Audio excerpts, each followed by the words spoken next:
SARS-CoV-2 जो responsible है कोविड-19 के लिए, एक आरएनए वायरस है और इसके लिए बहुत नेचुरल है म्यूटेट होना, यानी इसके स्ट्रक्चर में चेंजेस होना। लेकिन अगर वो इसके कैरेक्टरिस्टिक्स में चेंजेस में रिजल्ट नहीं करता है तो डरने की कोई बात नहीं, खतरे की कोई भी वहां से सिग्नल नहीं आता है। लेकिन जब बात होती है डेल्टा वेरिएंट की, ये भी एक म्यूटेशन है, लेकिन चेंजेस इतने ज्यादा हैं और इन चेंजेस की वजह से ये बन गया है वेरिएंट ऑफ कंसर्न। आज इसी डेल्टा वेरिएंट के बारे में हम बात करने वाले हैं। हमारे साथ जुड़ चुके हैं doctor Lancelot Pinto and he is a consultant epidemiologist and pulmonologist of Hinduja hospital. Very warm welcome, sir.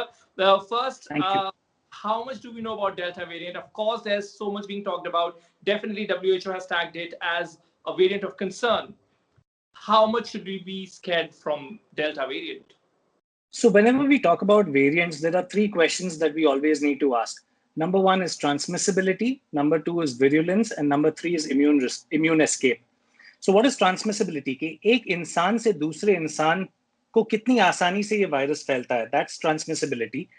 Second is virulence or severity, कि इंसान को जब ये इन्फेक्शन होता है तो कितना बुरा इन्फेक्शन होता है. And the third thing that we talk about is immune escape. Ki will the current vaccinations work on it? Will the antibody cocktails which are available work on it?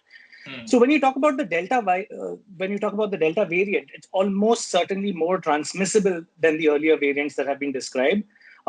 In some instances, they talk about it being almost twice as transmissible as the original variants from last year.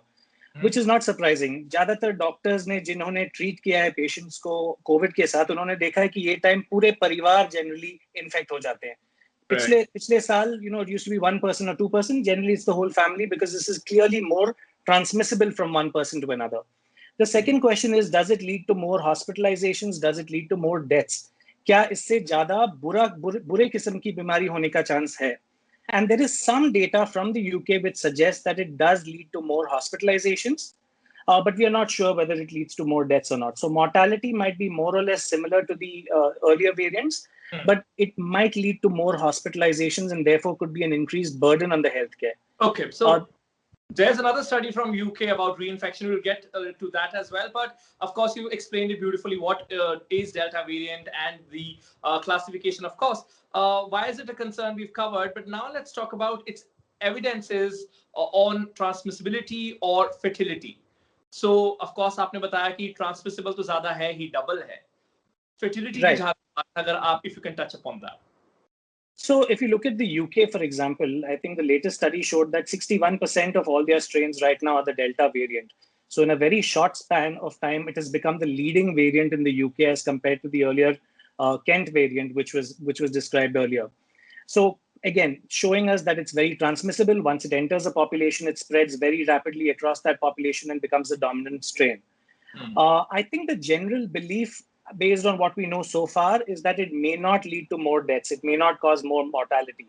The problem is because it's so transmissible, क्योंकि इतने सारे लोग एक time पे infect हो जाते हैं, तो उनमें से समझो एक छोटा परसेंटेज भी अगर सिवियर डिजीज के साथ मैनिफेस्ट करता है, तो that small percentage converts into a huge number because the denominator, the base is so much. इतने सारे लोग इन्फेक्ट हुए हैं. But if you speak about it as an absolute percentage, I don't think we believe that it leads to more deaths as of now. Okay, UK की report की हम बात कर रहे हैं, तो एक रिपोर्ट है जिसे मैं कोट करना चाहूंगा, which is called Siren, जहां SARS-CoV-2 immunity and reinfection evaluation वो करते हैं. जून 11 को रिसर्चर्स ने कहा कि the number of reinfections among those who had been previously infected or vaccinated was low. This is in context of Delta variant. So how much is it linked to reinfection as per you? So if you look at the community level data that we have, even in a city like Mumbai, for example, it looks like most of the hotspots, which were hotspots in the first time round, were not hotspots this time. So a majority of transmission occurred in slums the first time round. A majority of transmission this time occurred in high rises, suggesting that maybe reinfections weren't so much of a problem. It was just individuals who hadn't had it the last year had it this time round. There was a study from Calgary which looked, there was a small little outbreak in a place in Calgary which looked at people who had received both doses of the vaccine and still got infected with Delta, but none of them had severe disease, suggesting that even if you have a breakthrough infection, despite receiving both doses of the vaccine, in all probability it will be a mild infection. It will not be a severe infection. Right. So you're talking about Delta variant here, which is first found in India. It's in technical terms or medical terms, it's called B1617. But now we have another worry, which is B16172, which is Delta plus variant. How much do we know about that, doctor? And how much should we be worried about this one now? So this variant has one amino acid change, which is called the K417N, which was also seen in a beta variant, in an earlier variant. It's just that it's Delta plus this new amino acid change that we are seeing in the spike protein. What we know so far is that maybe the antibody cocktails don't work on this variant. What we also know is that the incidence right now reported is extremely tiny. So we don't know if it's more transmissible. We don't know if it's more severe. We don't know if we should be really concerned about this or not. What will eventually happen is they will collect plasma from individuals who've had infections with this particular strain. They will test it against the current vaccines which are available.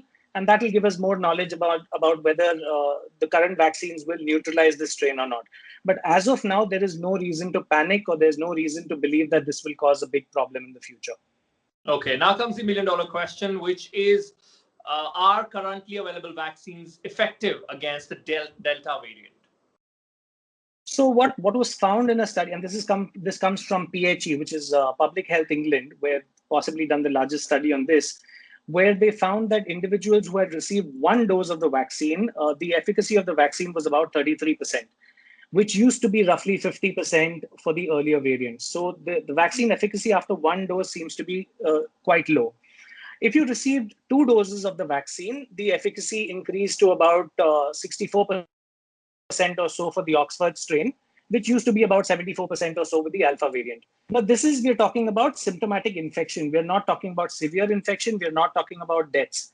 When they looked at severe infection, they found that with the Oxford vaccine, which is what is Covishield in India, if you received 2 doses, the efficacy was about 92% against hospitalization, and there were 0 deaths among these individuals. So I think the bottom line is 1 dose is probably not good enough. You need more than 1 dose. With 2 doses, the efficacy is lower than what it used to be, but it's still very effective against hospitalization, very effective against deaths. And I think that's what we're really interested in. As long as 2 doses protect individuals from dying or getting hospitalized, I think we have nothing to worry about.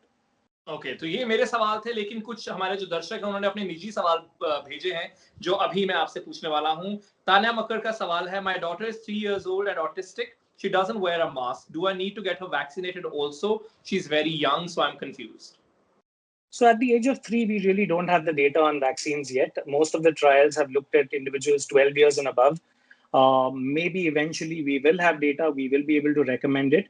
But right now, I think the best advice would be to protect your daughter by getting everyone around her vaccinated so that she gets indirect protection from those around her. Yasmin Khan ka sawal hai, all this info is good, but can one take a vaccine which is not FDA approved? So it depends on why the FDA approval isn't in place. So if the vaccine has not been approved because the data is not published yet, for example, it doesn't necessarily mean that the vaccine is bad or the vaccine is not effective. It may be a work in progress. Maybe it will eventually get approval. Not having FDA approvals, of course, might create problems in terms of vaccine passports, in terms of entry into certain countries, but may not necessarily be tied to efficacy always. So you need to ask that question, why is the vaccine not FDA approved? Okay. Moving on to the next question. So this one is related to vaccine again. This is Adam who's asking, vaccine reduces the risk. So now we are back to square one. I think what he's trying to say is that vaccine actually leads to reduction in the risk. So are we all good now? Or should we be? So we are not good yet. We are not good yet because vaccines are not 100% efficacious, number one. So they're about 70%, which means that a significant proportion of individuals will get infected despite receiving the vaccinations. They will not have moderate to severe disease, hopefully. Most of them will not die, thankfully. But they still can get infected and transmit it to other more vulnerable people in society. So unless and until we reach a point where a majority of individuals in society are vaccinated and transmission therefore cuts down to a really low level, I don't think we're back to what it used to be yet. Okay, Himanshi ka sawal hai, what are the possibilities of emergence of third wave? The third wave is almost certain to happen. It's happened in most countries across the world. What we need to do our best against is the magnitude of the third wave. How big does it end up being? And how many individuals have severe disease? How many individuals end up being hospitalized? And I think the best way to control those variables are to get people vaccinated as soon as possible. If people are vaccinated and get infected, they are less likely to have severe disease. So even if a lot of individuals get infected in the third wave, most of them will have a mild disease, will not burden the healthcare system, we will not have a bed shortage, we will not have oxygen issues, we will not face some of the challenges that we faced in the second wave. Okay. Puneet ka sawal hai, is black fungus specifically related to Delta variant? So there is a hypothesis that it may be related to it based on the fact that we didn't see so many cases of the black fungus last year as compared to this year. However, to the best of my knowledge, this is not proven. This is hypothetical. This is what people connecting the dots have said, that the fact that we've seen a lot more this year compared to the last year might be related to the fact that it was a different strain of the virus this year. Okay, Munmun ka sawal, ye aakhri sawal hai. I just had an allergic reaction to the COVID vaccine. I was wondering if the lip swelling has been documented in India. So allergic reactions do occur post-vaccine, and lip swelling would be what we call an immediate allergic reaction.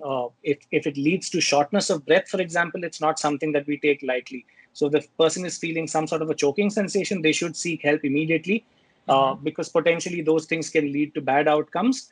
But a few allergic manifestations have been described. Most of them get better with simple antihistamines. Okay. Thank you so very much for answering all these questions. Any closing remarks from you?